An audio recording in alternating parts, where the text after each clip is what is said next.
हाँ, तो कल ताज़ा खबर के साथ एक और चीज़ रिलीज़ हुई थी जिसका भाई कोई कहीं अनाउंसमेंट कुछ आया ही नहीं, मैं अचानक से बस डाल दिया।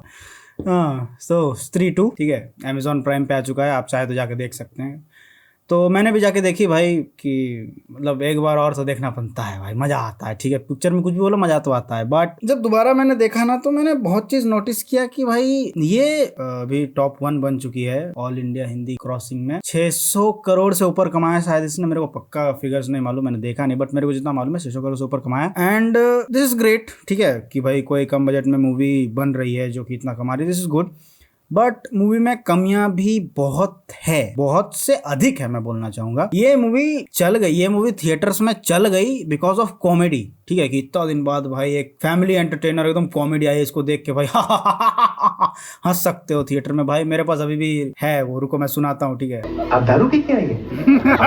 कभी देखा? अरे भेड़, अब दिख रहा हूँ।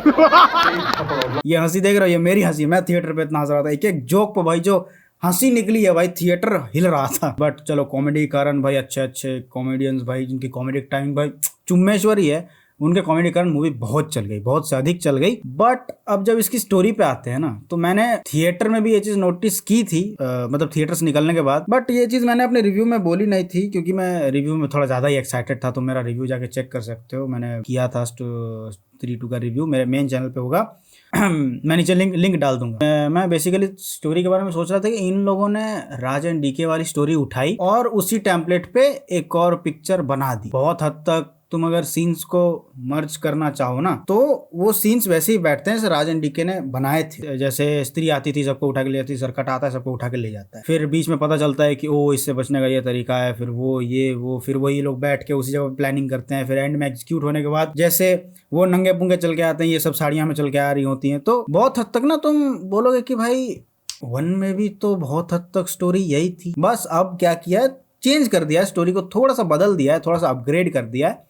बट बहुत हद तक तुमको स्टोरी वही लगेगी, टेम्पलेट वही लगेगा। तो ये हो गई स्टोरी की बात। और अगर स्टोरी की बात करना चाहो तो स्टोरी भी कुछ बहुत ही मजेदार नहीं है कि ओ भाई अरे भाई ये क्या कर दिया, अरे अरे अरे भाई साहब ओहो, ऐसा नहीं है, ठीक ठाक है। तो ये चीज मेरे को स्टोरी के बारे में बोलनी थी, मैंने ये चीज स्टोरी के बारे में बोल दिया। अब मैं बोलता हूँ वीएफएक्स के बारे में। भाई वीएफएक्स एकदम टॉप नॉच नहीं है, ठीक है, जिस हिसाब से इसका बजट है भाई एकदम टॉप नॉच कर भी नहीं सकते थे, बट जितना किया है अच्छा किया है। बट फिर भी कुछ सीन्स में ना, थिएटर में तो शायद से पता नहीं चल रहा था, बट जब मैंने अपने इस 32 इंच के स्क्रीन पे देखा तो मेरे को बहुत चीजें खटकी कि भाई फिनिशिंग का जो काम होता है ना, कि भाई आपने कर दिया वीएफएक्स, बट बहुत चीजें ना आपको रॉ लगती कि यहाँ फिनिशिंग और अच्छी हो सकती थी, यहाँ थोड़ी सी होता नहीं कि आपने बना दिया है, जैसे कैसे बोलूं, मेरे थंबनेल्स को ही ले लो है ना, मैंने बनाया ठीक ठाक है, बट उसकी फिनिशिंग में मैं कभी बार रह जाता हूँ। बहुत सारे थंबनेल्स मेरे, अक्सर ही थंबनेल्स में फिनिशिंग में मैं हग देता हूँ। मैं असेंबल बहुत अच्छा करता हूँ, सब कुछ अच्छा किया रहता हूँ, बट एक फिनिशिंग टच होता है कि भाई इसको अच्छा बनाना है, ये बना तो दिया मैंने, बट अब इसमें थोड़ा सा मेरे को एक वो पॉपिंगनेस डालना है, वो अच्छा डालना है कि भाई ये कन्विंसिंग लगे। वो बहुत सीन्स में रह जाता है, जब भी सरकटा आता है ना, तो वो बहुत सीन्स तक तुमको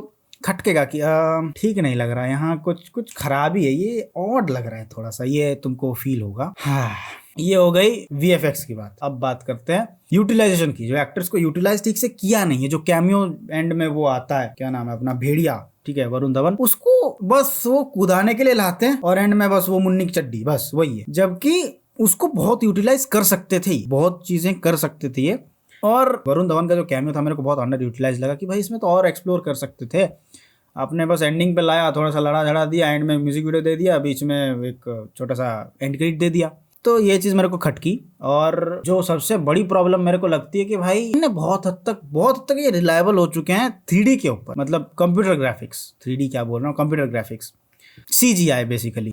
वरुण धवन आता है, चट्टान से कूदता है, भेड़िया बन गया, वरुण धवन का शॉट खत्म। फिर एक CGI कुत्ता लड़ रहा है, ठीक है, एक CGI इंसान के साथ और एक CGI स्त्री के साथ, जो कि मेरे को लगता है कि भाई पहले, और जैसा मैंने बोला भेड़िया को कुत्ता बना दिया है, भाई वो कुत्ता नहीं है, वो भाई उसमें एक वेयरवुल्फ वाली बात तो रखो, वो उसको हस्की बना दिया है और मूवी में उसका मजाक। और भाई ये चीजें मेकर्स को पता थी, मूवी में जोक्स हैं भाई, हस्की सॉरी भास्की, फिर ये इच्छाधारी कुत्ता कौन आ गया, ये सब जोक्स हैं, तो जो कि मेकर्स को पता है कि भाई हमने यहाँ हक दिया है, मतलब उसको वेयरवुल्फ की जगह हमने कुत्ता बना दिया है। तो वो भेड़िया वाला मेरे को वहां थोड़ा सा खटकता है कि भाई थोड़ा सा ना वरुण धवन का उसमें एक लुक दिखना चाहिए, भले वो मतलब 4 पैरों पे ना चले, बट उसमें एक वरुण धवन दिखना तो चाहिए। आप सीजी कुत्ता लड़वा रहे हो और उसको बोल रहे हो भेड़िया है, तो वो लगता नहीं है। वो कैसे बताऊं, अभी मैं एक्सप्लेन करने में भाई मैं हक दे रहा हूँ, बट तो वो चीज मेरे को ठीक नहीं लगी भाई। एंड में मेरे को एक वॉर देखना था, आप सीजी कैरेक्टर्स को लड़वा रहे हो बस, तो वो मेरे को ठीक नहीं लगा। और हाँ, ये बोलते तो हैं कि हमने हॉरर कॉमेडी बनाई है, बट बेसिकली अगर आप कॉमेडी बनाते हो ना तो आपका जो हॉरर एलिमेंट है वो दब जाता है। और इसमें मतलब मैं रूम में लाइट ऑफ करके देख रहा था, बट जब भी सरकट आता है मेरे को डर नहीं लगा। थोड़ा सा तो डर लगना चाहिए कि भाई अब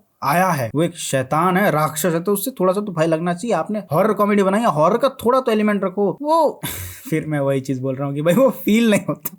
मैं फीलिंग के चक्कर में झपकी मारता हूँ, बट ठीक है, वो फील नहीं होता भाई मेरे को पता नहीं, हर चीज में फील क्यों बता देता हूँ, बट वो हॉरर ना कॉमेडी के चक्कर में दब जाता है भाई। हॉरर को आपको थोड़ा और एलिवेट करना चाहिए, आपको उसमें डर फील होना चाहिए हल्का सा भी। ठीक है, आप हर जगह कॉमेडी मत घुसाइए। मेरा कहने का मतलब है कि कॉमेडी अपनी जगह ठीक है, बट आप कुछ हॉरर्स के सीन है वहां भी आप जोक्स घुसा दे रहे हैं। तो या वही मैं बोल रहा हूँ कि हॉरर और कॉमेडी का भी ना एक आप वो बना, बीच में एक स्केल बनाइए कि भाई हमें हॉरर जगह कॉमेडी नहीं करनी और हमें कॉमेडी जगह थोड़ा थोड़ा हॉरर डालना है। समझ रहे हैं आप, हॉरर को आप थोड़ा सा हॉरर ही रखिए तो मजा आता है देखने में। और यही कमियां लगी थी मेरे को देखने के बाद फिर से, जो कि मैंने सोचा एक बार अपना ओपिनियन रख के देखता हूँ, शायद कोई रिलेट कर जाए मेरे ओपिनियन से। बाकी गालियां देनी है तो दे दो। So that is it for the video guys. Video चलेगी तो लाइक शेयर सब्सक्राइब करके जाना, और मिलते हैं अगले किसी रिव्यू या रिएक्शन वीडियो में। तब तक के लिए बाय बाय।